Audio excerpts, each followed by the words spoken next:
So I went across the world to this other country with $20 in my pocket, and the only experience or knowledge I had of this place was encyclopedia pictures. So I'm not the first podcaster you've given a jacket to. I've heard Joe Rogan's got one as well. Is that right or not? Joe Rogan does have a couple jackets. He's got a couple, has he? Yeah. Oh, that's all right. I'll let him have two. I have friends that I've spent equivalent to months with riding motorcycles in the country, and we've never had a conversation. I stayed at their house. We've never had a conversation. Yes, That's the premise. Whatever this is, yes. Whatever this is. This is the Big Jim Show. On this episode, I am joined by a man who has an incredible brand, a fashion brand, a lifestyle brand that I've been following for years. He's done some collaborations with the great Joe Rogan and Zach Bryan, just to name two. I'm thrilled to have him on the show. It's the great, the wonderful Josh Sirlin. How tall are you? 6'7"? 6'9". 6'9". I thought I was 6'7", but I'm 6'9", yeah. Yeah. You're taller than I thought, actually, because people who ride are generally really small. Yeah. But you're a lot bigger. I'm just kind of in the middle, eh? Yeah. Yeah, I've got a arguably fucking massive head. So I'm glad that my shoulders are a bit balanced in the sense that I don't look like a total fucking bobblehead. It's the beards can sometimes be... Well, my beard goes through its phases. As soon as I get real homeless, I'll look in the mirror and I'll kind of take a hack to it, and then a couple months later it'll be the same thing, and it's like going, so it's that cycle. Yeah, but it can make your head look different. You see, Mamoa got his beard shaved and he looked completely different. Yeah. Have you seen the meme? I haven't seen him sit with nothing. Wow. Like a young boy, eh? Well, it's not worse than a young boy. So there's the thing going around because Mamoa, even with the, I've got the shaved eyebrow just because of him, but he's a cool dude, right? Yeah. And that's undeniable, right? It's like going... Until he shaves his beard off and he's got the worst chin ever. Oh, really? So they're like, send this to your wife, send this to your girlfriends, Momoa's a fraud and all of this. It's just British humour. Yeah. Well, it is. It's like going... I mean, that's the one thing. It's like, if I shave... I either just look fucking young, and I don't wear, it's like me, the beard, as I was going after a trademark, I like hockey, and I was fucking given a giggle, and I was like, no, I'm not going to shave until I get this trademark. And then that took months, it took like 9 months, and I just didn't shave, and then I had a fucking beard, and I never shaved regularly. But I still didn't shave for 9 months. And then I had a long fucking beard. And I was like, I like it. So and that was 10 years ago. But it all started from me just trying to get a trademark.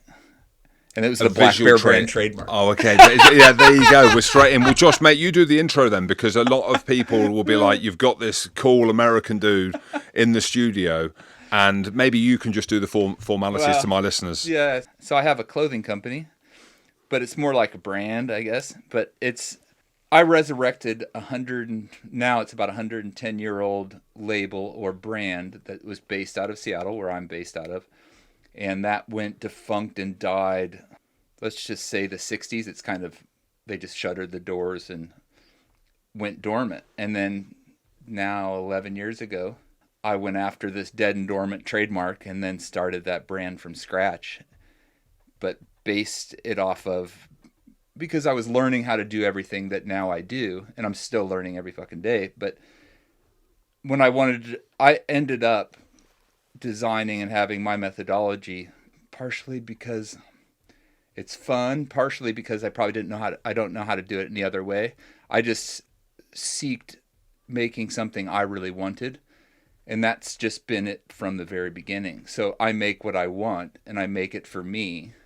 I mean, most people don't even know what the brand was. So, but I needed that again. Now I'm bouncing around, but that justification for me, because of maybe lack of confidence or whatever, I needed, before I could do this, to have a reason, a story, and that resurrection of that 100-year-old brand was that reason to me. And now I design and make clothing. The story of the clothing and the brand itself is childish and simple, to the sense that I'm designing what I want, and I'm designing it for me. And at the end of the day, I mean, I do want somebody else to like it. I want the world to think it's neat, I guess. But simultaneous, I don't give a fuck. So I get to hold on to that that is probably been the basis of my kind of position in life since I was a young kid. Yeah. A little bit of fuck you. Yeah. We all, and you've got that look about you as well. I think you've downplayed it a little bit there. So for the listeners, right, who are, and the people viewing this, it might feel like a weird kind of interaction or relationship to have. Maybe not now with the way that the show's going, actually, Josh. So we get in weird and wonderful and cool and creative people. Cool being the one. So, and people will know when they're looking on social media and they're living their life through other people, that they are drawn. Well, I'm certainly drawn to people doing cool shit, specifically on motorbikes and tattoos and beers, everything that I want to be that I'm not. Okay, and then I don't even know how this came about, but I know that we kind of followed each other, and your channels and stuff like that I would look at and be like, fuck, it looks cool. Made me happy.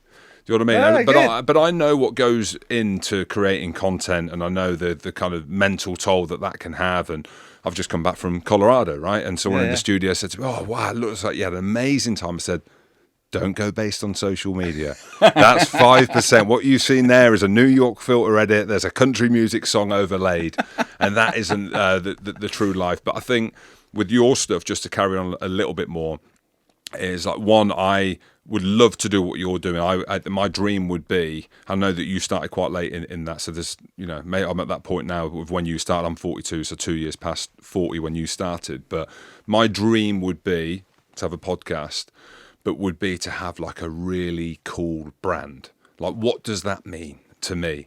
You know, the fashion element would be great, but I'm 6'9" and no one's made me a jacket that looks cool until now. And you, but more the adventure. So you're out there, you're on your Harley Davidson, you're in Japan, you're in America, you're doing these things around social media, this brand building, which looks really cool.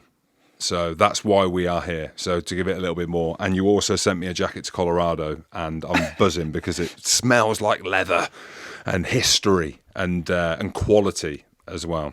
So there's the plug. We don't need to do it anymore. Yeah. Well, and that's the fun thing, because it's always interesting when somebody kind of articulates it, similar to what you said in the way that was described on how your trip to Colorado and your, you know, American vacation with your family was. They get to see it through this captured, kind of filtered perspective. And one of the things that I did, because that kind of agitates me, like the overly filtering and the kind of presentational acting aspect of what media is. And my creative background prior to this, and then led into this with that basis of, I didn't really fit in. And I didn't fit in because my background has nothing to do with fashion. My background in the sense of training has nothing to do with design. But I've spent the last 30 years in the design world, right? And I've always been the guy that's kind of misunderstood, or that's not part of the scene. And as a result, I did it on my own. I did it my own way.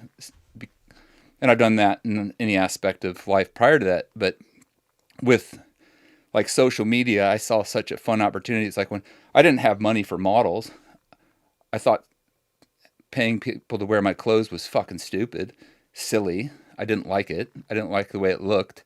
And I generally, when I design something, I design one, I make it for me, and it's in my size, and I'm testing it and like all these other things. And I want to go do cool shit. If I'm going to do something, it might as well be fun. And if I'm going to do it, let's take pictures. So everything became 100% just like, those are my bikes. That's my car. I like the mountains. I like going fast. I like, you know, every single thing I'm doing. It's like I'm doing it because I want to do it. And more than not, just bringing a camera along. And then my friends are photographers, and it becomes a bit more formal. But it's like when I like Malibu. I think the ripping the coast in Malibu, you know, the PCH from Ventura down to like Santa Monica is fucking beautiful. And I want to do it on a Tuesday when nobody's there. And I want to do it in the rain because, again, it's just nobody there. So it's more fun. Same with the mountains and fucking Japan. And like the tattoo stuff, it's like I tripped backwards and was in the same room with Horitoshi 1. It's a bit more complex, but I was. And then within a couple months, I got a message from his assistant and asked me if I wanted him to tattoo me. And then now 8 years later, I've been hand tattooed by Horitoshi Wow. 1 for hundreds of hours. And he'll go until he said he's going to go until he dies. So he'll tattoo me until he dies. And how is that process of having traditional tattoos? I love it. I mean, I think I know- everybody should do it if they can. I'm all about pain. How is it? Worth it? Well, it's like when it's ritualistic. It's kind of, it's gentler in some sense.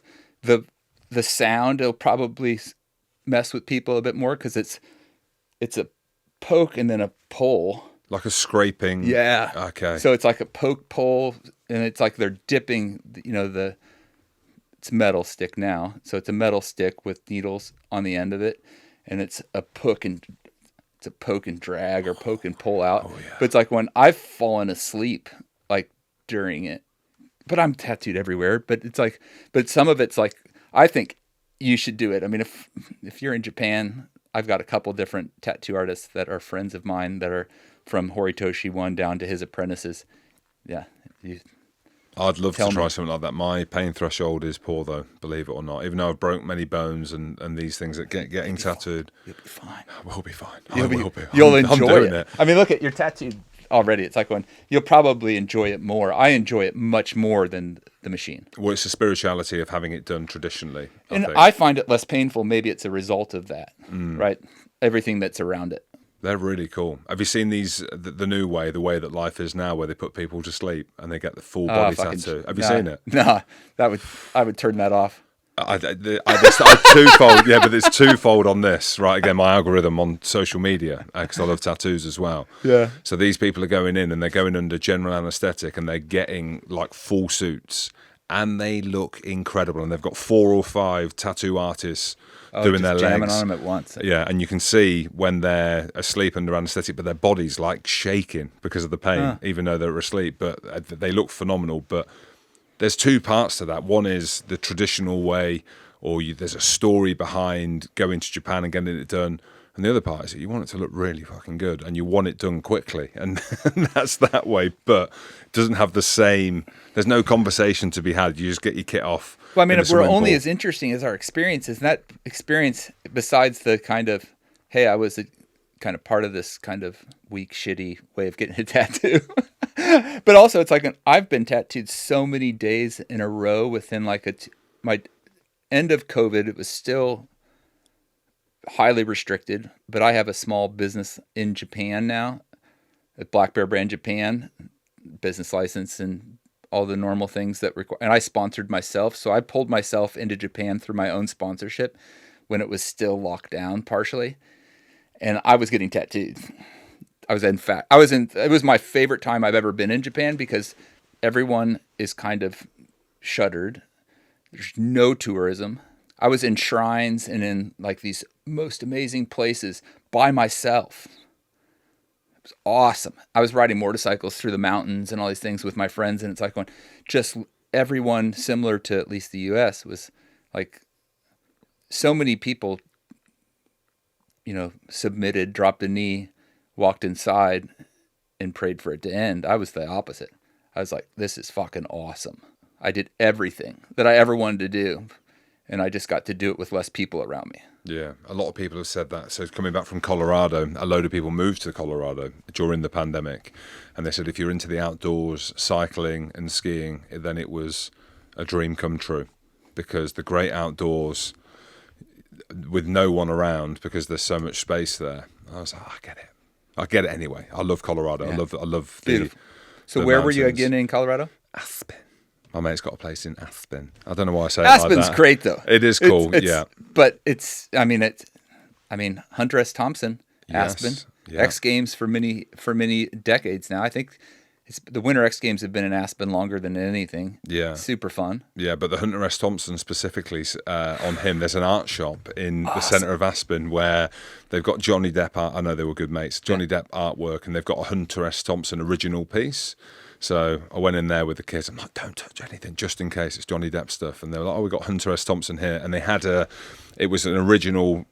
I'm going to say it's a piece, if you want to call it art or whatever you want to call it. But it was basically a wooden bit of plywood that he'd shot balloons at from a distance, because that's what he liked to do when he was high as a kite.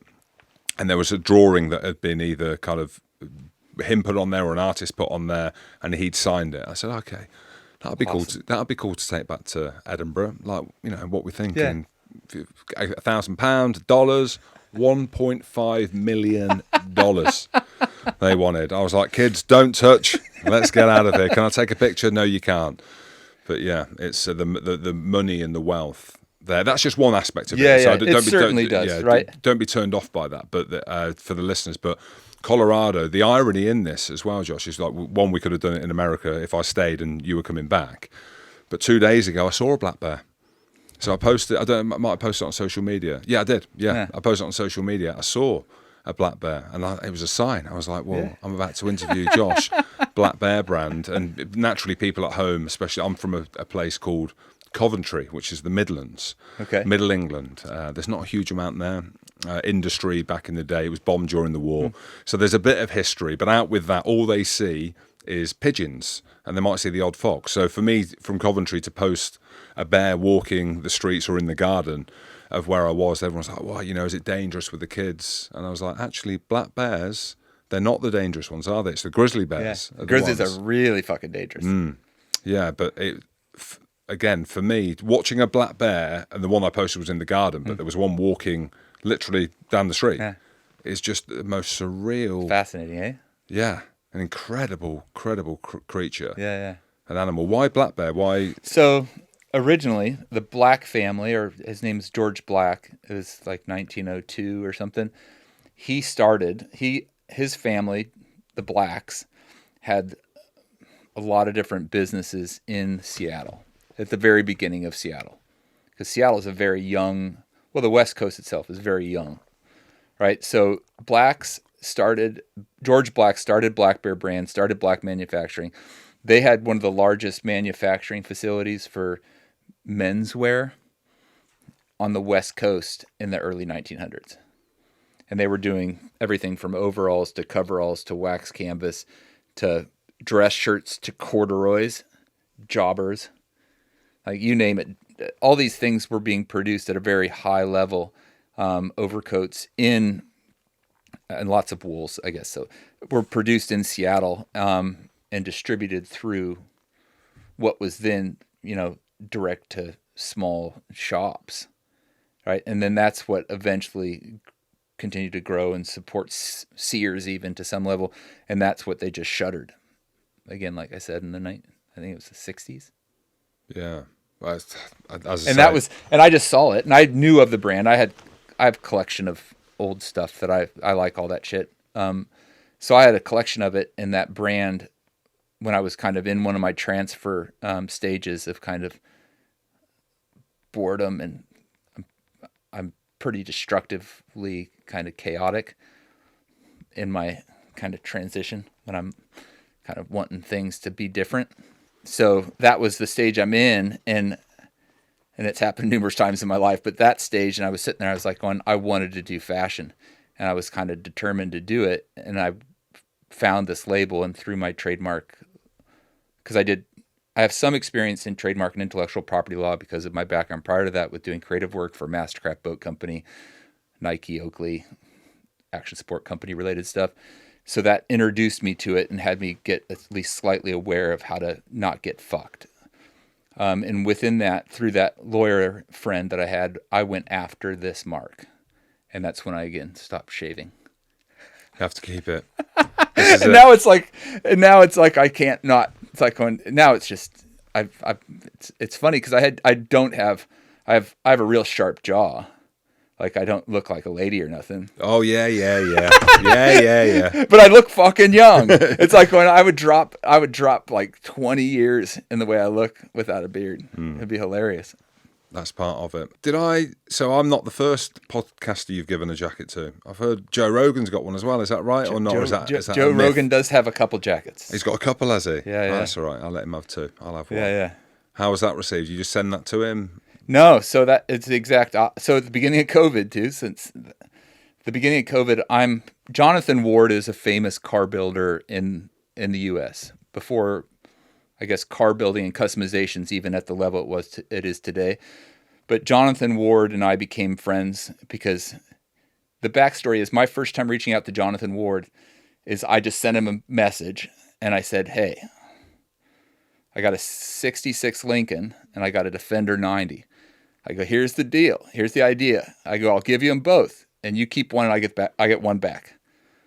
He laughed at me, but that started our friendship. And then years later, as I started to develop Black Bear brand and he was watching that, he wanted to do a leather jacket because he's very interested in leather work. So up to COVID, for the 6 months prior, I was working on that jacket evolved from that project with Jonathan Ward.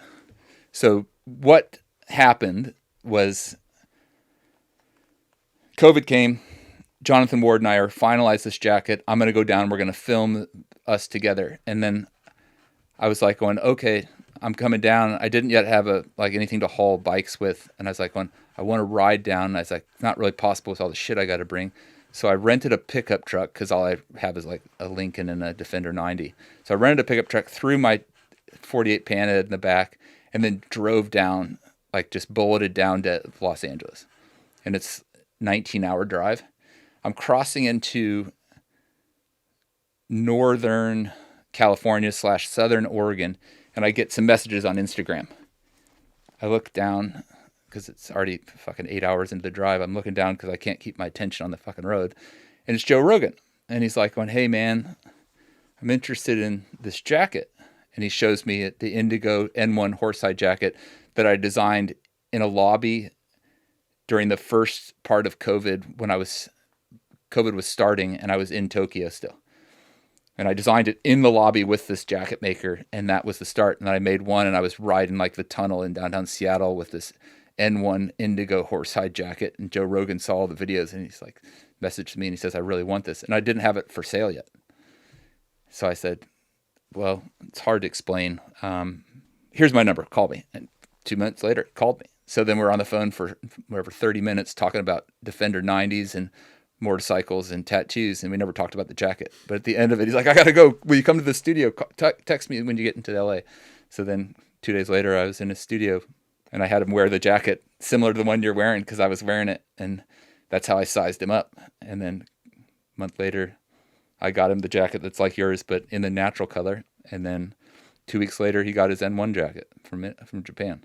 Yeah. That's when you know you're doing something right, not specifically because it's Joe Rogan and I'm doing a podcast and he's the best podcaster, but that in itself where, similar to me, like you reach out, you're seeing something cool. I think it's magnetic for men, isn't it, to look at cool brands and the mountains and bikes and tattoos. Not all men, alpha male, but a lot of men are drawn to them things, and I think that's when you know that you've got something going on. And the big question is around that. So when I'm chatting to my wife and we were looking through the magazine that you gave, and I'm lying in bed with the leather jacket on, and she's like, what you do? I said, how cool would it be to do this? And she's like, how do you monetize that? What? She said, is it a lifestyle business, or are you just going to run off and start making leather jackets in Scotland? But it is more than that. It's more than the fashion, isn't it, for you? I know that this is a personal, I don't know this, I think this from some stuff that I've heard, but maybe from like man to man, and a lot of men going through this similar process of the people that I've had on about this midlife crisis, whatever it is,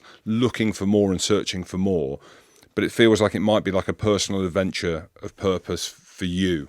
It's more than just a leather jacket or a brand. It certainly is. I mean, these are all expressions, really. It's kind of... That's the word, expressions. I'm just going out, and that's why it's fun for me to even share after I kind of came to the determination of kind of that self-analyzation, saying, dude, all I'm doing is making shit I want.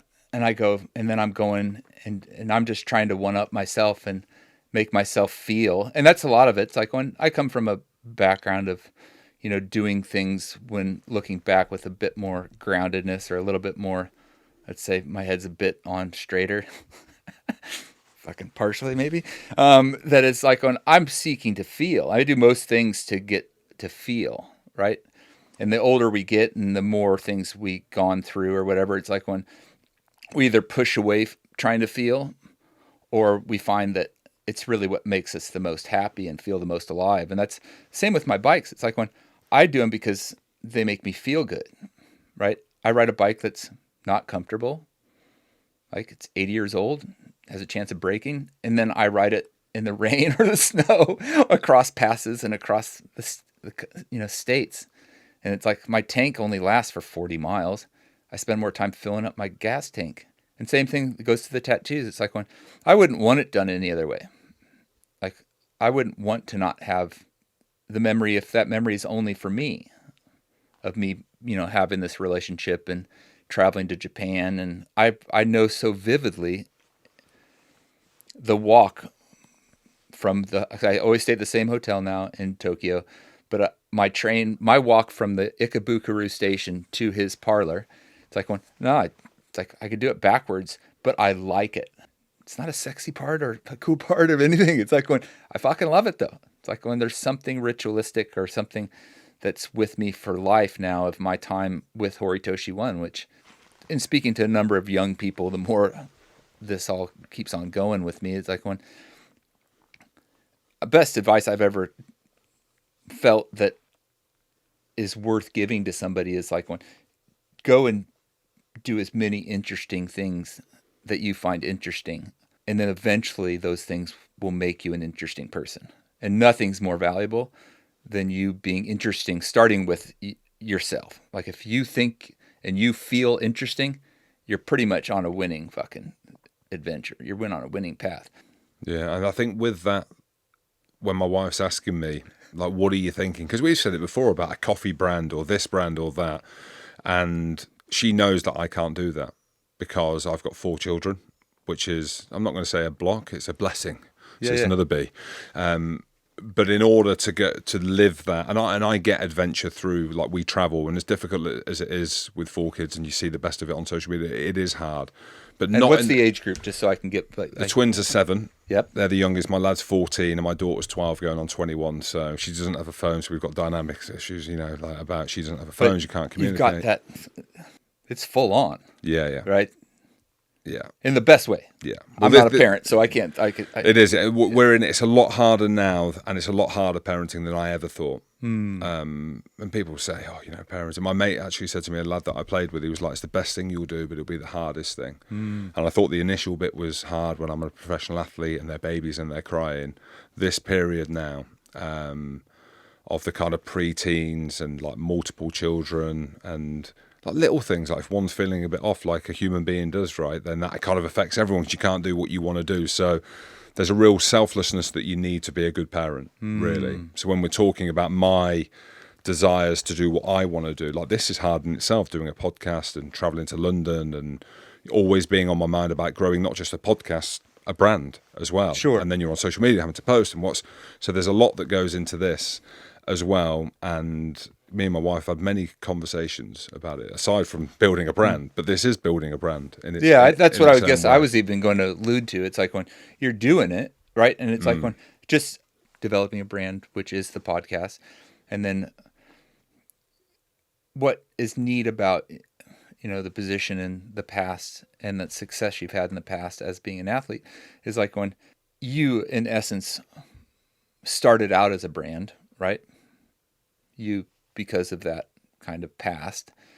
And then this podcast allows you to kind of expand on that and still have something that, this is only defining you more because more people now get to learn about you, connect with you, if it be virtually, but they're still connecting with you on a regular basis, right? So that brand existed and now is existing and becoming something that is even more you. Yeah. Right? Because it expands beyond the sport. And then applying product to that. Now we're going into me trying to be a consultant here, but part of it's like that should just become whatever it becomes. And it should be an extension that naturally is tied to, because a podcast is basically, it's a channel, right? It's a channel of communication that now you're sharing and you're bringing other people in to share that is expanding your reach. Like there's some companies or brands that go to a podcast second and others that are at a podcast first and then expand into things that could be more considered products. Yeah. Right. Yeah, that's exactly Which what's was somebody. A lot of people think of a brand, they think of a product. Yeah. Right? Which is kind of short because brands are individuals. Yeah. And then they may use a product to monetize the fact that their brand is of value.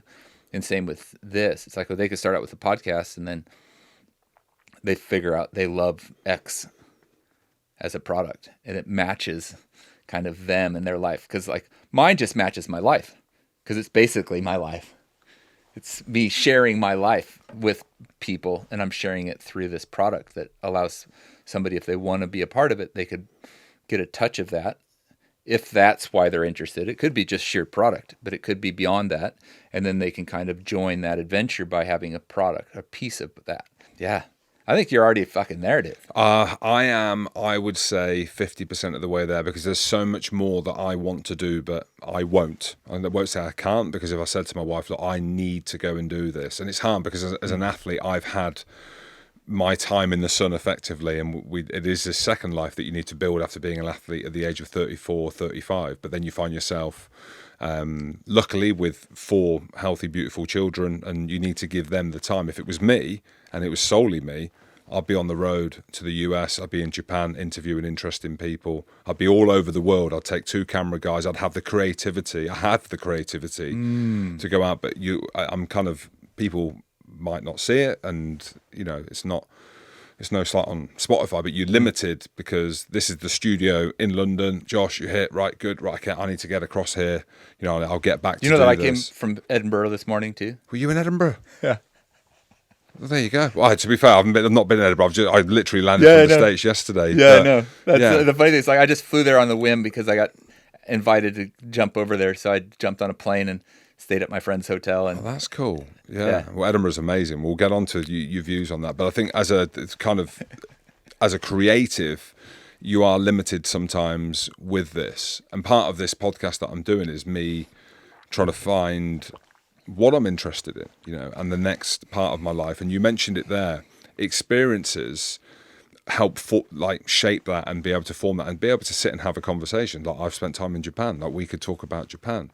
We were talking about stem cell. You know, you've just had that now. I've been over in Dallas doing that. And these are experiences that I actively seek, but I also take up. I'm never someone that says no. Like, I'm always like, yeah, let's go and do it. Let's try. And then how then do I convert them experiences and brand into a podcast? And that's what I'm doing. So, but I think there is another couple of levels that I can go to. But how long have you, how many years have you been doing the podcast? This one specifically, The Big Jim Show, it's not about me, believe it or not, but it's called my name. 2.5 years. Okay. But I've been podcasting for 9 years now. So I do a rugby podcast that's been unbelievably successful. And I say that with humility and gratitude. Yeah, no, I've seen it. It's great. Yeah, and this is actually what I was chatting to the Spotify execs just before you came in, because not that I question what I'm doing or what we're doing in the studio. I love this more than I love anything that I do, chatting to great people who've had brilliant experiences. But if I was sat in this same seat now and I was to do, and you won't know what I'm talking about, maybe you will. If I was to do a solo piece to camera and talk about the greatest player currently in the world of rugby right now, 100,000 views instantaneously in a week. Me and you are having an adult conversation about experiences, about brand, about travel, about life, about being men. It's a slow burner. You know, a few thousand views, something might take if we say something, is the US better than the UK? Like, something might trigger like that. But I'm yet to find that sweet spot of authenticity and actually what's going to blow up. And then I talk to myself, I'm like, well, do I want it to blow up? Like, because that's not why I'm doing it. I'm not doing it because I want it to blow up like Joe Rogan. I'm doing it because, one, I need it for the experience of chatting to someone and the personal development. But I love it. I love chatting to people. That's why you need it. It's because you love it. Of course. So it is an interesting kind of spot that I'm in, and this podcasting thing. And I do have to stem that creativity because... and it's the right reason, because of the children. Yeah. So how often do you get to travel? And is traveling and doing this like in some other form, meaning some limited form, still possible for you? Yeah, and I've done that. So I went to Philadelphia earlier in the year interviewed Jordan Mailata, the NFL player, and we did a walk and talk interview. Awesome. Which was amazing. Much bigger production though. You need 2 or 3 camera guys. You need the audio. There's a lot more editing, so it's not as authentic as I'd want it to be. Do you know what I mean? So it'd be like, Jordan, just stop there. Right. Now we'll do this. Yeah. And for me, scripted and shit. Yeah. And this is unscripted, and the art of conversation and connection with people.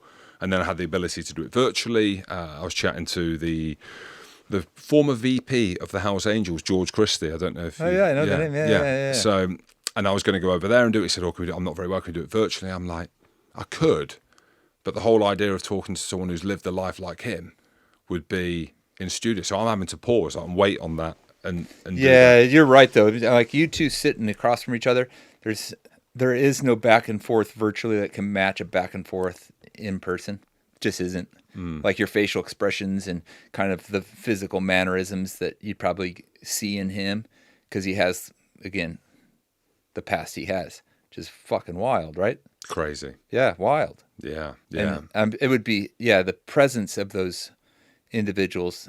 Exactly. And that's part of the show, is bringing stories like that, but then also unlikely friendships or connections with people. Do you know what I mean? And it is finding them. It's finding the people like you that are well-traveled, well-lived, that are doing stuff that's hard, but also that is like influential to people who are thinking, because a lot of my mates are thinking about doing something. They're like, I don't want to work in the office anymore, but I have to work in the office and paid by the man. I need this, I need that.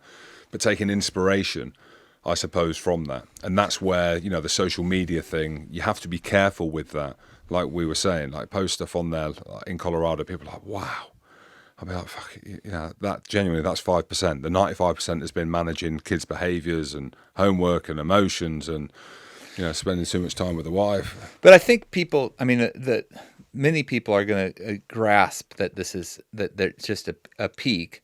And right, you're still have a level of privacy, and you have a level of, of course, children are going to deserve a level of privacy, and so does your wife, I imagine, demand a level of privacy, which is all very good, very healthy.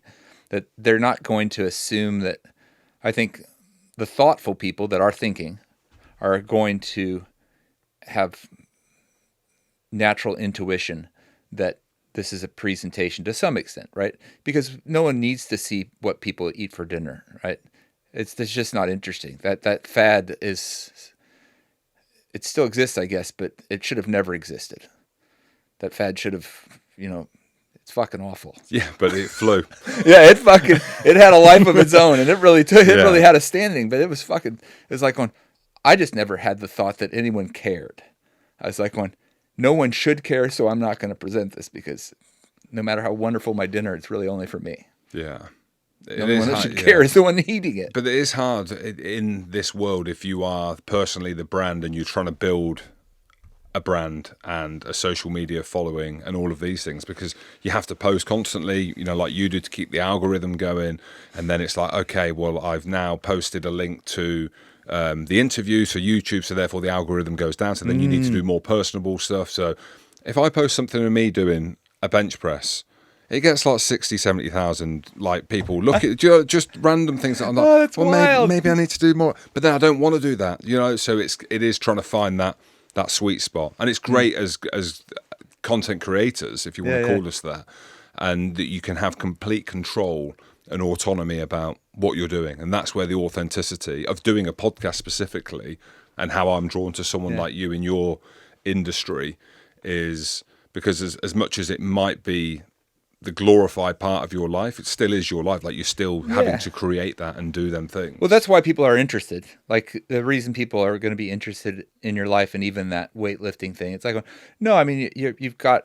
I was on the plane to Edinburgh, and I was sitting in front of somebody that's on the team. Like he just broke his leg. He was in Australia. Yeah, what did he look like? I'll be able to say straight away. Yeah, he's small. Darcy Graham. Yeah, there he is. Darcy Graham from the Borders. Darcy Graham's sitting right behind me on the plane to Edinburgh. It's like and at the end, because like we both stood up and I saw his broken leg, and people next to him are fans, so they were doing all the things that fan does. And I just looked at him and I go, and I didn't know anything. I didn't recognize him or anything. So we just we ended up talking all the way out to the door through the entire terminal, because he started a small clothing brand and he was interested in kind of a little bit what I do. And we talked about all that stuff. Did you tell him you were coming on the show? Yeah. You did? Oh, okay, Yeah, great. yeah, Yeah, that's it. Yeah, because I'm mates with Darcy. Yeah, I know. Cool. It's that was kind of wild, because I was like, because I mentioned your name as soon as he said that, and then as soon as I saw it, it's like when you guys even follow each other on Instagram and stuff like that. Oh, that's wicked. That's a small world. It's a very small world. When you actually think about the circumstances there. Yeah, wow. That you're going an impromptu trip to Edinburgh, and then he's there at the same time. Yeah, he's a dude. He is quality player. Yeah, real nice. I mean, yeah, again, we lovely. spent only 10 minutes talking as we're walking through the airport together. Yeah, but you get a gauge. Yeah, I think I can tell. Yeah. I liked him. Yeah, that's really cool. Yeah, he's got his own clothing brand coming out. So Yeah. we were With going to his do brother. something. Yeah. Yeah. So he's from the Borders, which is the border of Scotland and England. So like farmland, and that's the kind of soul of the heartbeat of Scotland. There's some good people Awesome. in that part. What are your views on the UK when you come here? 'Cause London's very different to other parts of the UK, but just as a whole, what are your views? So on the country? my first time to London was last summer, when we chatted, and you were in the US as well, Yes, right? this So I was time last like, fuck, all right, because I was like, as soon as because I say yes when somebody offers or invites me to do something, and I've had this wonderful habit for most of my life, and that's opened and sent me on wild adventures. But I say yes a lot, especially if I can think. And I'm only offered those things now by people that are offering me pretty neat things. Lucky me, I guess. But I got offered to go to London last year, and I was like, oh, I've never been. Fuck yeah, I'll go. They was like going, and I chat friends at hotels and what have you, and got to spend time with some people I really enjoy. And then I went to Edinburgh last year, and then, okay, what was I asking? What do you think? Like in general, what are your views on the country? I was only in London during that trip. And then this trip, when I came, during that last trip, an old person that owned a bunch of clubs, he's now 80, but owned a handful of clubs through London during the late 60s, 70s, like the hot, like where everyone from Bob Marley's hanging out at, to the Beatles at the last part of it. It's like when he owned those clubs, this gentleman that I had a tasting with because I was invited to some restaurant thing. But I'm with this guy, and he's fucking wild, cool, but real. Like he's like 79 or 80 years old. Drives an old bright blue Rolls Royce. Like it's wild. It's like wild guy. He got the same green corduroys. He said, "Josh, I want a pair of corduroys." So I sent him a pair of corduroys, right? And then just this past Sunday, because my friend that I visit here and him are pals, I go out to his farm, this beautiful farm that's a couple hours outside of London. That was my first. So this past Sunday was my first time outside of London within England. I think it's awesome. I think London is awesome. I mean, I compare London to New York or London to Tokyo because I think that's the only reasonable thing to compare those two. And it's like when I like London more than I like New York. A lot. I would much rather spend time in London than New York. So we're going to take a brief pause, listeners and viewers, if I may. So if you haven't already, please subscribe to the show, leave a review. You can do that for me, can't you? It helps grow the show and keeps us moving forward and keeps my ego in check. Thank you for everyone's support. Big love.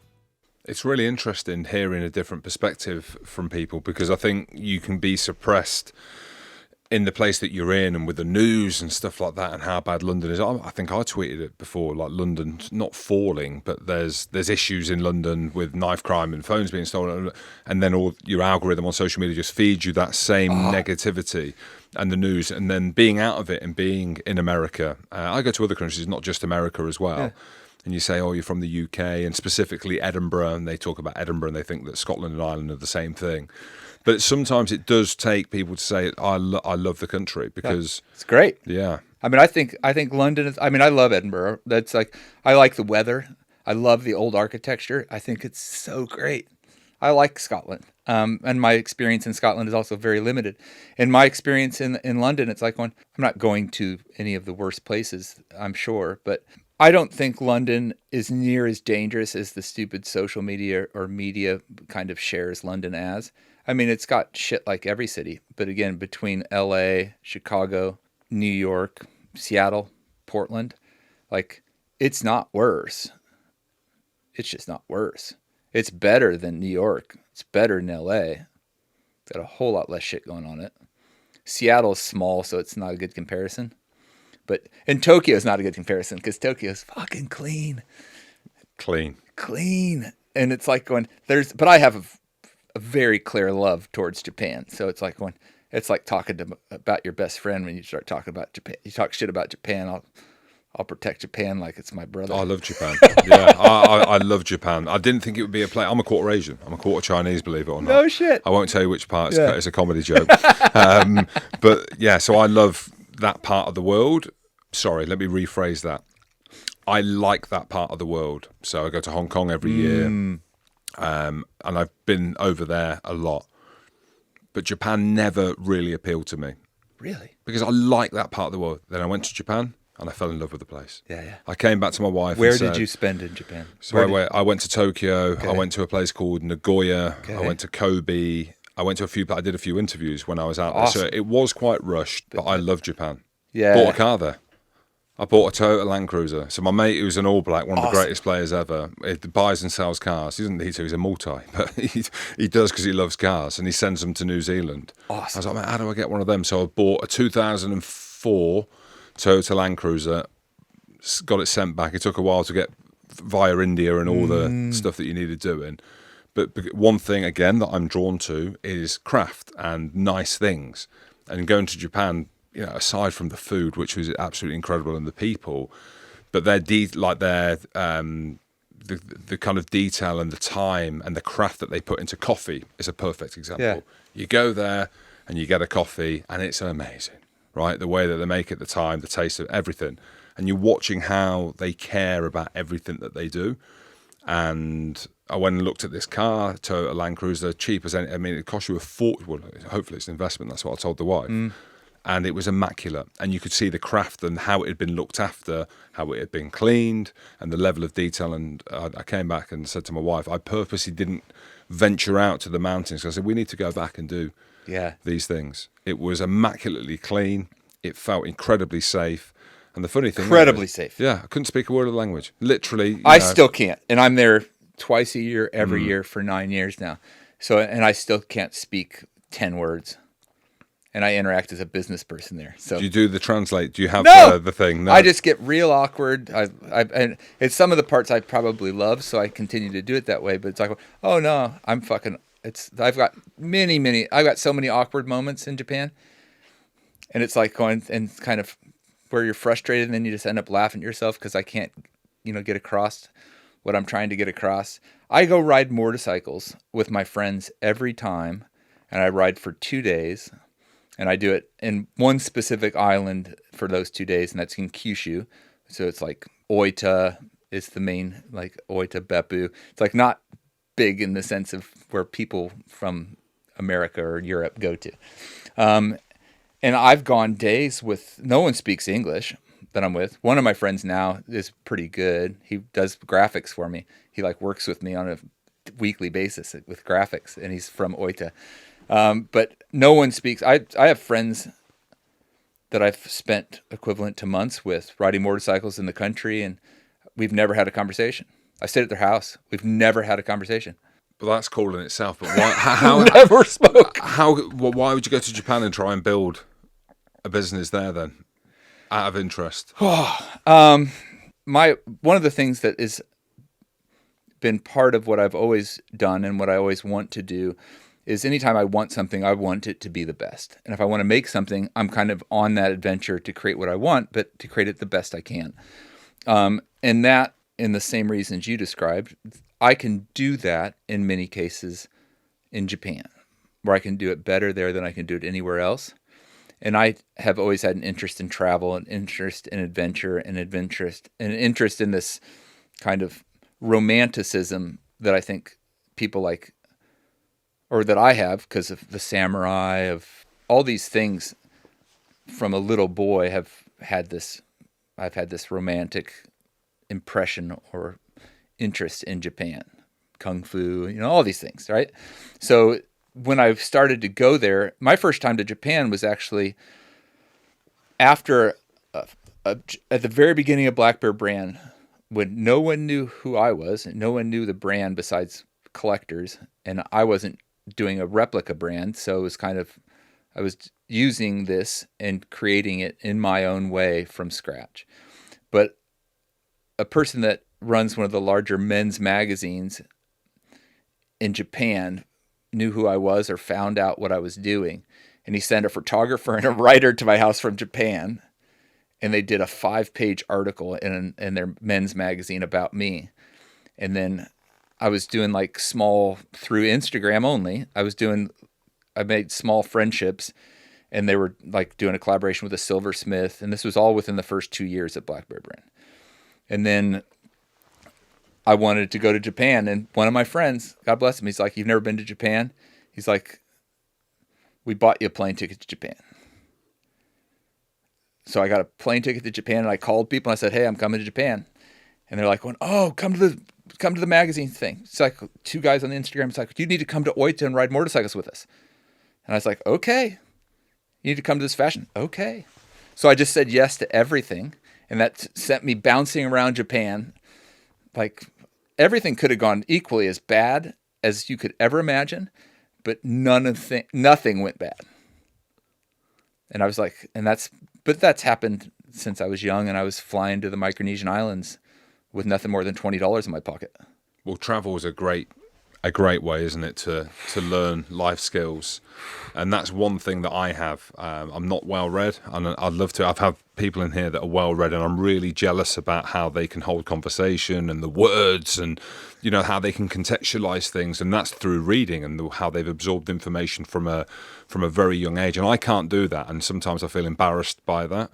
But I can sit here and hold a conversation as you can about travel and about the people that you meet and going back to the word experiences that you've had and the stuff that you've seen. And I don't think and like I say to the kids, if there's one thing you can do, travel, because there's no substitute for seeing how another human being lives and seeing how you integrate into that and how you can communicate without communicating through language and these things, which is incredible, right?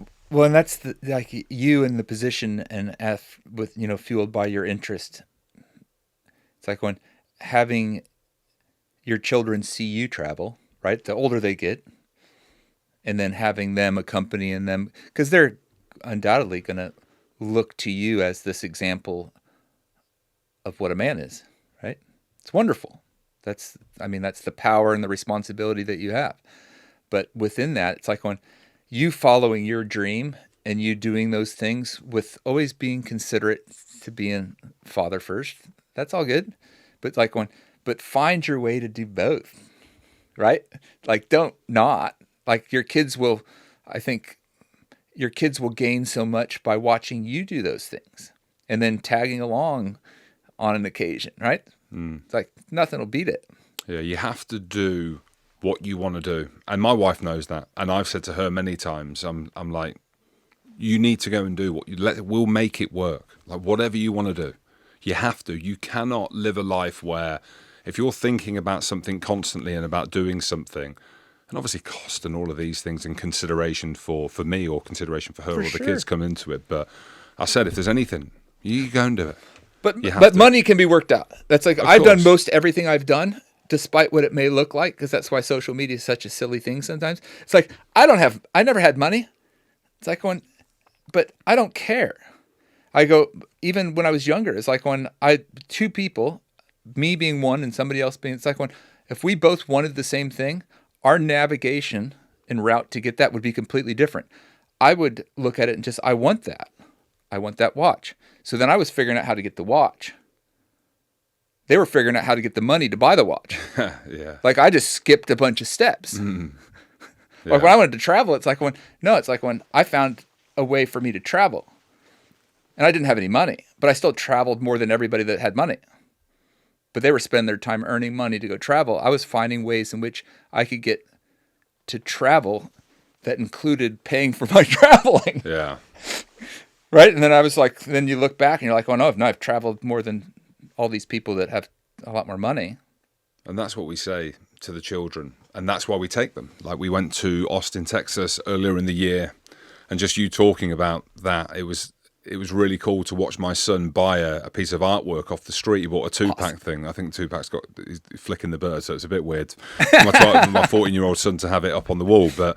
And he said, oh, Dad, you get... I said, no. I said, you go over, ask how much it is, and see if you can negotiate and say, look, I'm from Scotland. I really like that. I want to put that up on my wall. Ended up walking away, $15 this bit of artwork, and he's got it up in his bedroom. And that small experience in itself, do you know what I mean? It's huge. I mean, randomly, and that just kind of triggered me thinking about it, because we were talking about money and travel and how valuable that is. And I just said, it might come to nothing, Beck, my wife. I said, but the fact that he'll remember that. He's 14 years old.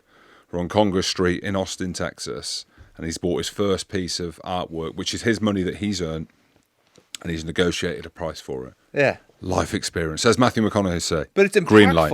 It's impactful. No matter, it's like it can't be cut in any other way.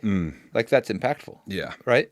And there's different ways to bring up children now, and this is, we're not, I mean, Edinburgh's still old school. It's quite archaic in its academic and schooling approach, but I think that they do want to shift out of these things. Maths, English, science, which you need, right? They're the kind of, I don't know, maybe I'm brainwashed now. I don't believe that they are, but I say to the kids, like, they are the foundation. You need to have some level of that, but everything else, I said, we were talking on the plane just to pass time. I said, when it's all said and done, they come out of school. Okay, yes, you want them like a good education and these things, but they need to have something that defines them. So yeah, you want them to be a good person. Yes, of course, like that comes from home. But to come from school, an instrument or a language, just something, just one thing where you can be like, I went to school, okay, dyslexia, couldn't read, ADHD, whatever it is that everyone's getting labelled now, but you come out with something. So instead of having the excuse of, okay, right, I wasn't great at English, I wasn't good at math, I wasn't good, okay, I can draw, great. But if you can come out with an instrument or a language, or you've just got one thing, that's all I ask, that's all I want. I want them to come out with something, whatever that be. Because I came out with nothing, and maybe that's, Yeah, but you came out with rugby. So, right? I know, that came a little bit later. But school, I'm coming from a arguably educated person. But I walked away from college with 2 degrees and I never read a book. Why is that? Because I've got hardcore dyslexia. So my reading's awful. Like, reading out loud, all you do is get like jokes out of me generally, because my reading out loud is like so horrific. That's tough, isn't it? But it's my best thing. It's like I almost think the exact opposite. I learned how to do everything a different way. Yeah. All I was I'm playing chess. So when other people were looking at, like, I was looking at it all as chess pieces. Like, how am I going to make it to the end? And how am I watching all these other things work? And it's like going, so then I became like, I looked at everything as a chessboard. Like, how am I going to play the game? This is a game. I looked at anything from mathematics to writing. I was like going, okay, here's the game. The game is I'm going to graduate. The game is I got to get moderately decent grades so I can play sports, or I can just survive, like survive the class. And it's like going, and it worked just fine. And then I walked away and it's like, no, I could play the game of life my own way. And I learned how to do everything my own way, because I couldn't do anything the way you're supposed to. Yeah. And that was my best thing. And that's basically the source of how I do everything today. And it shows you there's different ways to get where you want to go. My daughter's got dyslexia, and it's quite bad as well. And I do feel for her, because, I listen to her read and her write, and I don't want to say too much more in case she listens one day on this. And it is difficult for her. Like, it's difficult for her to be in a social setting, and she's so far behind. But then we say, like, similar to us, very creative. See, I put myself in your in the same, and that's a different way of living. But again, it's awesome, and it's really, it's like going, that whole pie. She's it's just taken up by more creative. That's a better way to look at it. It's like going, no, it's like when you can't be bothered. Like you've got more to offer that's different than, these simple kind of social construct bullshit of like, no offense. I mean, I've counting and all these things. It's like going, no, I have an understanding. I mean, I've run my books and now I'm bookkeeper and people that do proper accounting, but it's like going, most of these things, like, especially today, it's like going, it's all going to be controlled and operated by somebody else, unless you want to be an accountant. But I doubt your daughter, who's got dyslexia, wants to be a fucking accountant, right? Just because it's got to be difficult as shit to be to just operate in that very strict format, which is just hard. So interesting. So actually, when I was away, I'll share something with you. My agent will be like, don't talk about your thyroid again. So I had a thyroid disease. Okay. I had a thyroidectomy, and it's bugging me for 7 years. Been up and down, up and down. So trying to get medication right, okay, on top of travel and training and all of these things and eating healthy or whatever. Okay. So my mate said to me, have you used ChatGPT? I said, well, yeah, like loosely, like just messing around. He said, put all your blood numbers in there and stuff like that. And his mate's a doctor. And now these doctors are now, if they're stuck, they put using it in. Mate, I put this in ChatGPT 4 weeks ago. I knew I had blood tests when I was out in the States, not feeling great, right? This is what you need. This one kind of binding medication, took it. Yeah. 2 days later, felt better than I've ever felt. I could not believe it.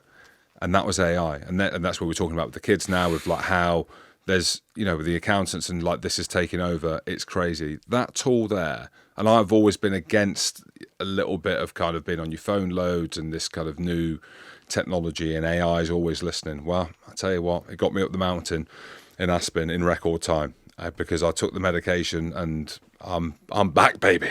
But that's why those dyslexics, as I would say it, the dyslexics and the ones that, have spent their time and energy experiencing things, being able to interact through adversity and adventure and all these things, and can creatively create things, like create things that don't yet exist, not create things that are kind of a re-vomit of some bullshit somebody else did. It's like going, no, you're going out and creating something that is an expression of you. It's like going, that is, I think, can be likely coming from a dyslexic because they're kind of forced to play in that playground because that playground's more comfortable. So they'll spend more energy and time there. But if AI can do something good, there's something good that can come from it, besides making everyone's life easier and everyone becoming a bit more stupid because they punch in something versus actually thinking or exploring. Like, you're younger than I am, but before I went to the Micronesian Islands at the age of whatever, fucking 18 or 19, it's like only pictures I could get of it were in encyclopedias. So I went across the world to this other country with $20 in my pocket, and the only experience or knowledge I had of this place was encyclopedia pictures. And that's the best, because you walk in and you're a child and you're exploring and your eyes are huge and everything is impactful because it's literally new. You're touching it, right? You're not a you're a participant in life, versus AI or social media. You're a spectator. You're watching life through a fucking camera. Mm-hmm. Through a camera, but through a screen, and that screen's just getting smaller, which is a fucking nightmare. Like, that's the problem with Japan and many other places, in my opinion, besides my love for Japan, is that so many people in the subway have their head and their face in their phone. My best time during COVID was having my kind of test in the Tokyo subways, where I was a white guy with a big beard covered with tattoos, only white guy that was navigating himself through the subways. I don't wear a mask. And I wanted to see if people would sit next to me. That was my thing. And every time somebody would sit next to me, there'd be open seats, but the seat next to me would almost always be full. And it would be full from a child, an elderly woman, it was wild. it defied. It's like and there was less use of phones when they sat next to somebody and they'd look at them and stuff like that. Whew. Yeah. That's my tangent on stuff.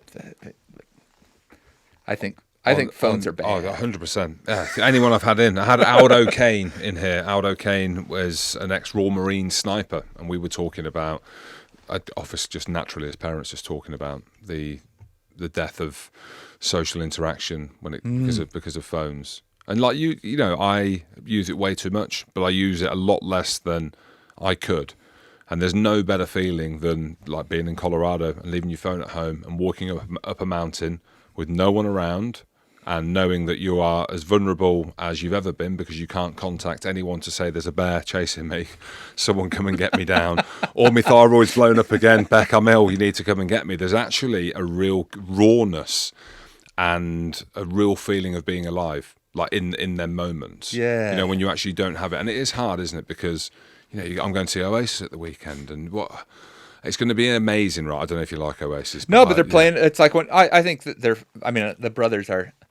I think they're awesome. Like, yeah, it's awesome. I love music. Yeah, but when you're at the music thing and you see these things, take your phones out.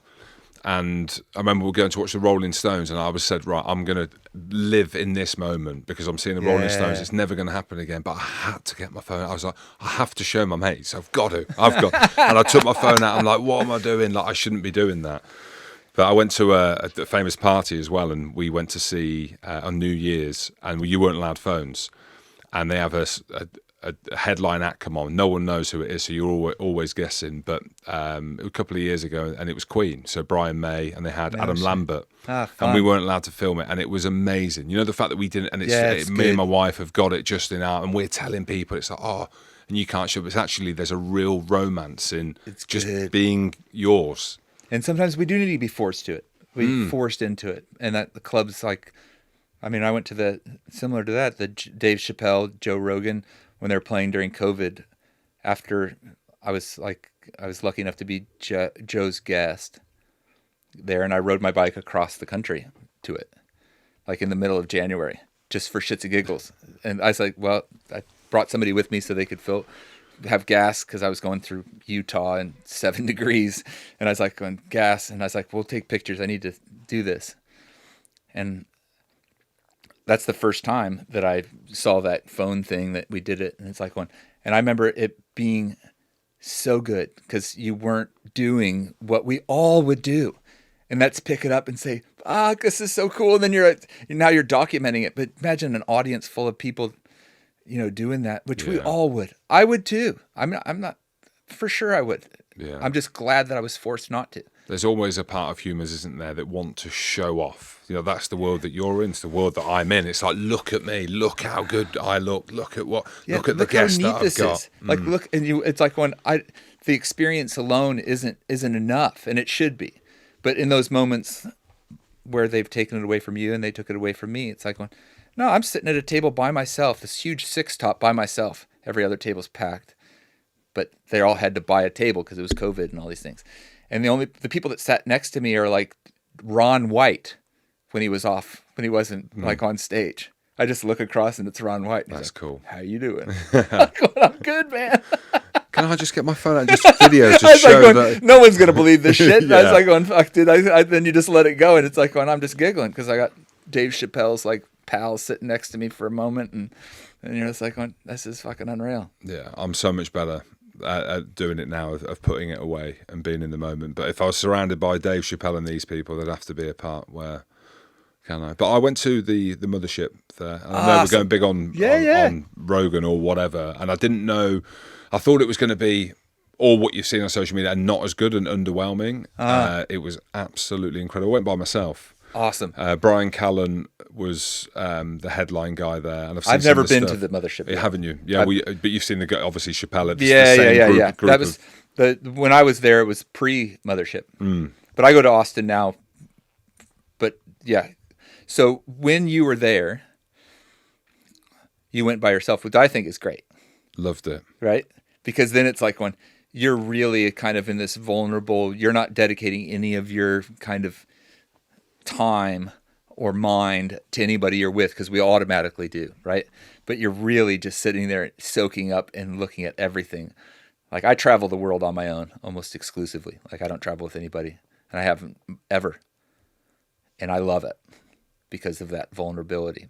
But being at the mothership by yourself is fucking great. Left my phone at home as well. Yeah. And it was like an alien walking around in the mothership. Hey, the irony. Hey? Yeah. Incredible. Really, really cool. So and you didn't do stem cells there, though? No, I didn't. No, that was the same time I went. So actually, we were talking about stem cell, weren't we? So I went to Dallas to look at some of the stem cell stuff, and then went down to Austin, or across to Austin. Obviously, it's the same, Texas. Excuse me. But yeah, that was on the same trip there. And but you didn't get stem cells. I have not had stem cell. No, I haven't had stem cell. So I would have stem cell. Like, and I recommend it to anybody, especially somebody that's put their body through what you put your body through, right? I got them, like I was vaguely mentioning, like in December. It's like when I'm a huge proponent, but I think all of those things are awesome. Like the blood work and the analysis of our deficiencies and kind of optimizing. We're in a time right now where this is possible. It's not a financially taxing thing that prevents the masses from doing it. Stem cells is probably, but it's becoming less expensive. Yeah. Well, that's the thing about me and the US. And for people who are looking at it, it's, Jim's all on, all in on the US. I love Edinburgh. I live in Scotland. It's my home. But I love going to the US because of the opportunities. So yes, okay, comedy, podcasting, they're leading the way, and free speech and all of these things. I'm all in for that. Okay, athletes, NFL, NBA, what they're doing in their sports, how can that impact our sport? How can I bring that back and throw in the ideas? But the main part that people won't think, or I don't speak about, is for them, not stem cells specifically, but the human optimization part to it. America is so far advanced, and I played professional rugby for 15 years, and I'm fucked. Like you have to be, of course. And there's nothing, Josh. There's nothing there for here. There's nothing available. And sorry, that's harsh, because anyone listening to this next week, I'm documenting me going for my annual brain scan treatments and stuff that I've taken that up. Like that's been offered to ex-players, so I'll go and do a number of tests. But in terms of, like, if you want to call it medical intervention or optimization, let's call it that they have in the US, I'm now, as part of my podcast as well, but individually, I'm actively going out there looking at stem cell, researching TRT, having regular blood work done and looking at these things. And you guys in the US are so far advanced. It's almost taboo here. But I've been all in for a year and a couple months. And it's from Ways to Well, which I'm friends with Brigham, the one that's the owner, and I'm fortunate that he actually was wearing the natural version of that jacket before I ever met him.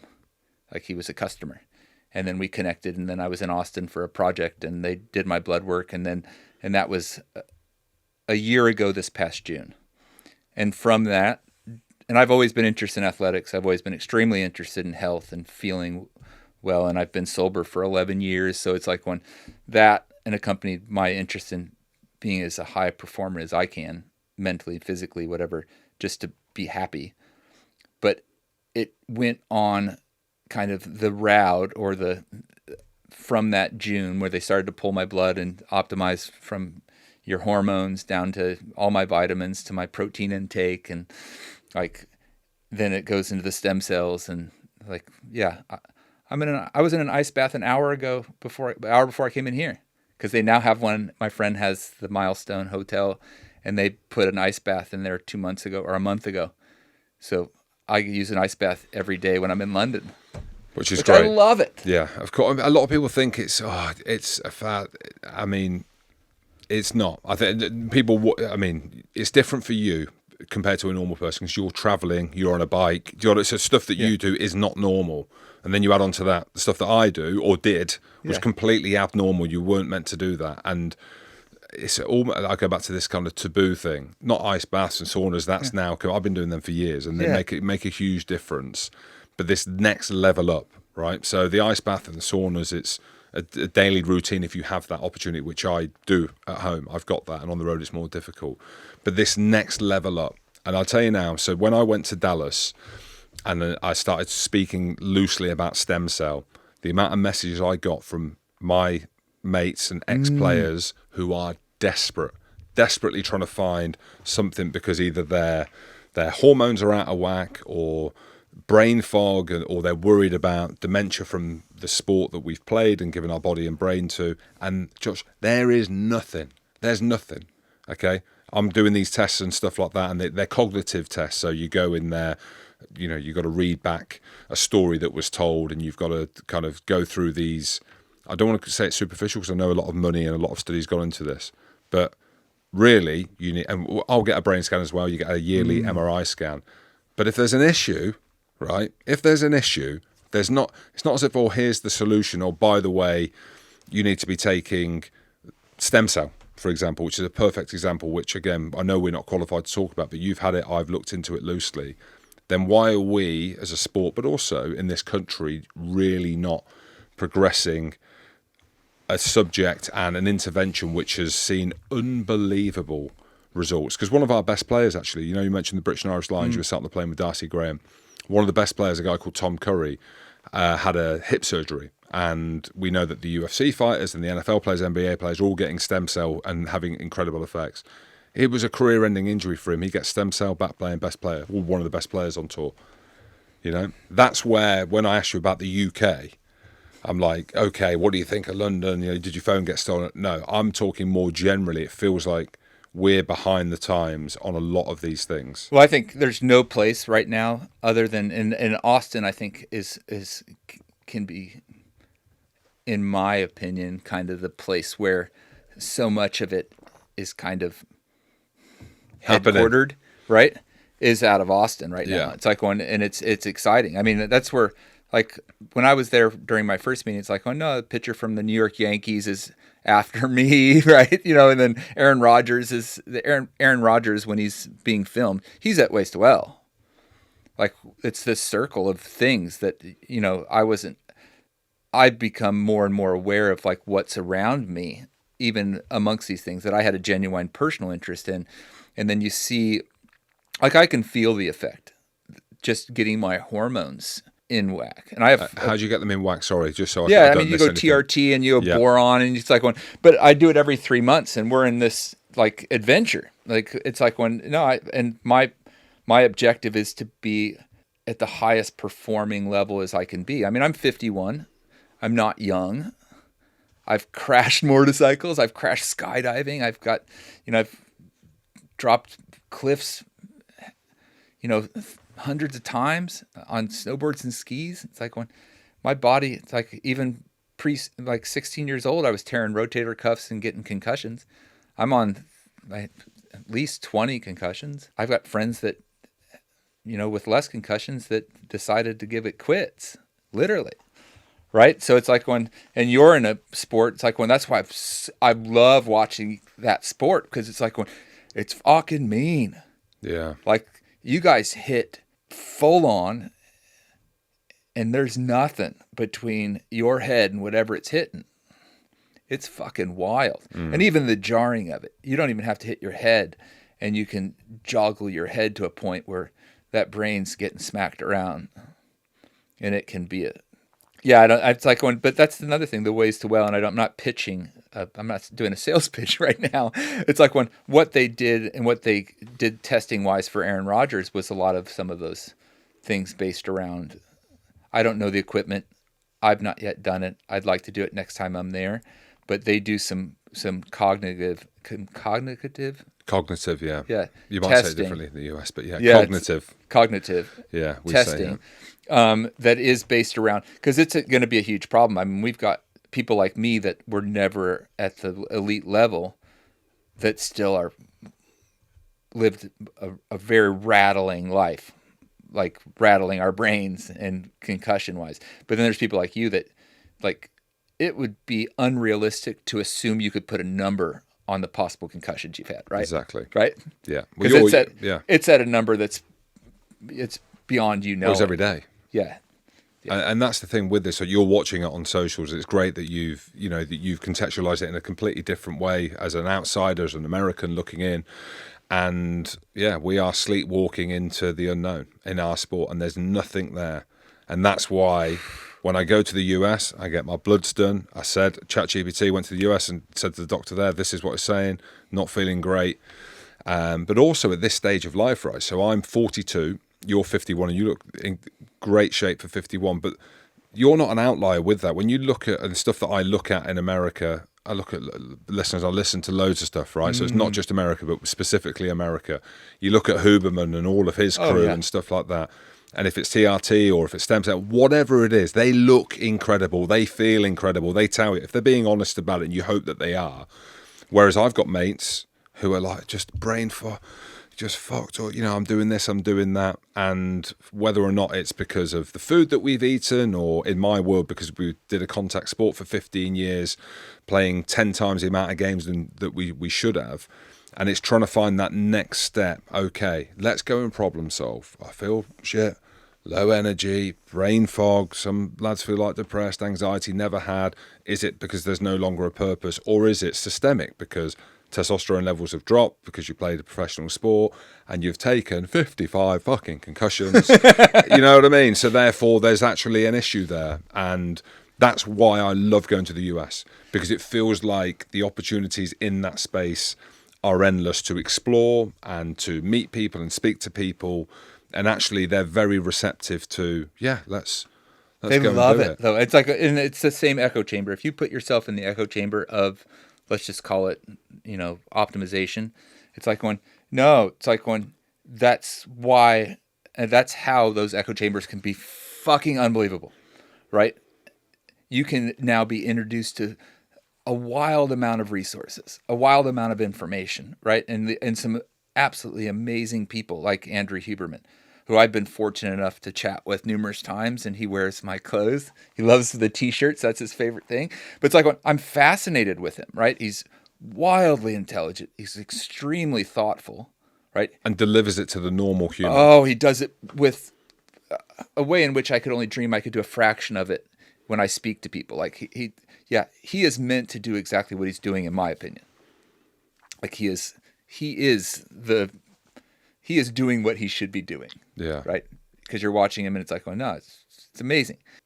I mean, I think that's the neat thing that we can grab from people that are here in England or in Scotland, is that now through the internet and through what we can do virtually, I think you guys can access a lot of things like Ways to Well, and you certainly can access the information. It's like going, now how do you access TRT or some of these supplements, and where does that become, how does that get, because it's opened up more in the US, right? Yeah. Stem cells has opened much more in the US. There are more people doing it at a very high, extremely strong efficacy. What a fun opportunity then. Like for people in your sport, because it is largely, I mean, my little brother played it and he played it really well, and he was a fucking hard charger, but he was still, it's just not as, it's America's not the same as it is in Europe for rugby. No. Right? It's just not the same. No. Yeah, why don't you guys all come to Austin with me? Like, I'll bring you all. Yeah, like Ways to Well would love it. But that's really cool, and I'm going to check that out, because being in Dallas with the Dallas Cowboys and them showing me how stem cell works, and I had no idea. I thought stem cell was right. You get a shot, it has to be your stem cell, which it doesn't. So shouldn't, stem cell, in my opinion. But yeah, or even shouldn't. Yeah. And I know there's talk of that, and the more that I listen. You've got a bad knee, inflamed knee, you've had a whatever done to your knee, you get that injected into your knee and that sorts it, but it's not. Well, it might, I don't know if it's not. From my research, it's actually, you put stem cell, you can put it in an IV drip, and it finds its way to the area of issue. So if that is brain and TBIs, and they're doing a lot of that in the military, and guys mainly that are desperate that have gone in and there's an IED been blown up next to them that's given them head trauma, so they're going in, and not only are they having it injected into the brain, a lot of them are doing it systemically, so the stem cell finds its way to the area of trauma or concern, which again, I had no idea. So Josh, just hear me out. I went back to World Rugby And it's probably the right time for me to say. And I said, look, I've looked into this now as an ex-athlete and an employee of World Rugby as well. I was there for a couple of years. Like, really, we need to be looking at this hard. Do you know what I mean?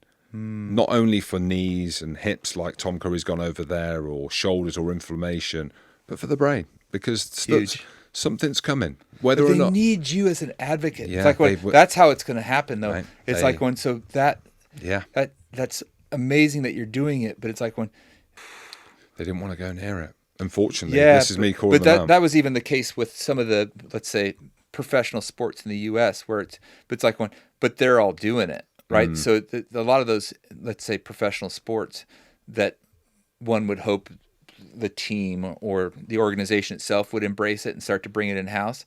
It's like when it may be changing because now it's becoming much more kind of accepted, much more spoken of, and less faux pas. And like we're becoming much more welcoming, I think, to non-conventional intervention, where they're just farmies, everybody. Yeah. Like they're passing pharmaceuticals and fucking shit to everybody.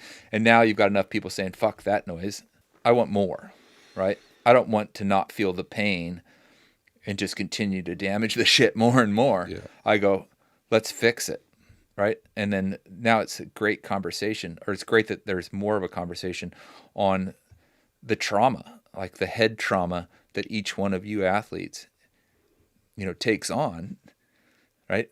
And now we're seeing the aftermath of unaddressed, extensive head trauma. Military, sure. Professional athletes, for sure. Right. That's a similarity that professional athletes and people that are high performing, very, let's say intense environment, military folk, like special forces guys and shit.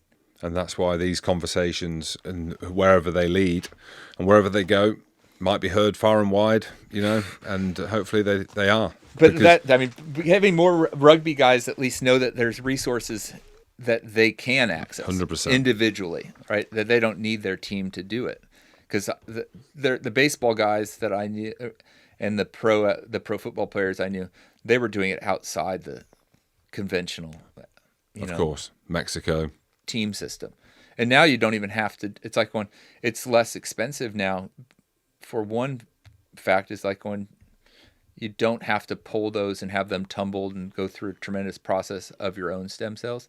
You can use embryonic stem cells in the U.S., which is great. And disclaimer, I don't know shit. I may know a little bit, but it's all at very surface level. But so I wouldn't advise anybody else specifically what to do. But there's resources out there right now that are amazing, that are available to all of us, that can give more information than we'd ever want or ever need. And they do care. Like the Ways to Well guys, they just genuinely care. I was in a chronic pain of a 6 24/7, and I just lived in it for a decade. And then now most of my inflammation is largely gone. Need to wrap up. Yeah. Sorry. No, let's do it, mate. Let's do it again. Absolutely, Josh. So I'm sat here wearing one of your jackets. I'm telling you now, it's fucking cool. Do you deliver to the UK? I do. Not? You do? Yeah. Yeah, I know this got sent to Colorado, but if people want to find you and look at your stuff, I've shared a few bits already. Black Bear Brand is the company, and it's Black Bear Brand on everything. So the URL is blackbearbrand.com. The Instagram's Black Bear Brand. Yeah. YouTube's Black Bear Brand. You got it all. TikTok's Black Bear Brand. Yeah, that's cool. Yeah. No, it's awesome. Well, next time you're over, or I could be over that way, I'm due to go back again soon. But we'll do it again. We'll do another couple of hours there, and maybe in Edinburgh. I've got a studio going in at home. I would love it. Yeah. I'd love Edinburgh. It's like now both last summer and this summer. It's like I want to go there in the winter when they're actually playing and stuff. Like I want to go there in February. Playing what?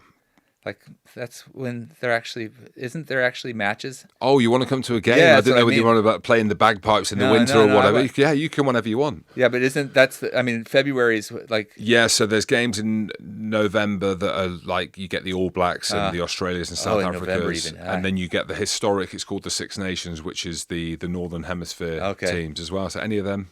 Yeah. Yeah, it'd be so fun. Yeah, I'm also in Chicago in the first weekend of November. Ireland are playing the All Blacks in Chicago. No so if you want to shit. come to that, we'll. Oh, that's so yeah, cool. we can do a jaunt over there. You can show me. I was Yeah. going to say I ain't riding a bike in the winter. I'll be honest with you. Yeah, I am a coffee shop Harley Yeah, rider. it's okay. So See, we need to get you out to Seattle. I'll get you on like the 37 Flathead. Oh, is it a big one? Is it? Yeah, it's a big one. Okay, I'll do that. I've got a breakout, so a Harley breakout, the longer. Yeah. That's a good bike for you, Yeah, for sure. there's nothing else that I've found. Yeah. But you're 6'9". I know. I'm going to look ridiculous. I won't look like you on a bike. Maybe with this jacket, I will. So we'll do it, Josh. Yeah, We just got to get you yeah. You're like the perfect candidate for a long bike. yeah. I'll do it. I'll take your lead, mate. This is so cool. Awesome to have you in the studio, mate. Yeah. Yeah. Awesome. Well, thank you for having me. Brilliant.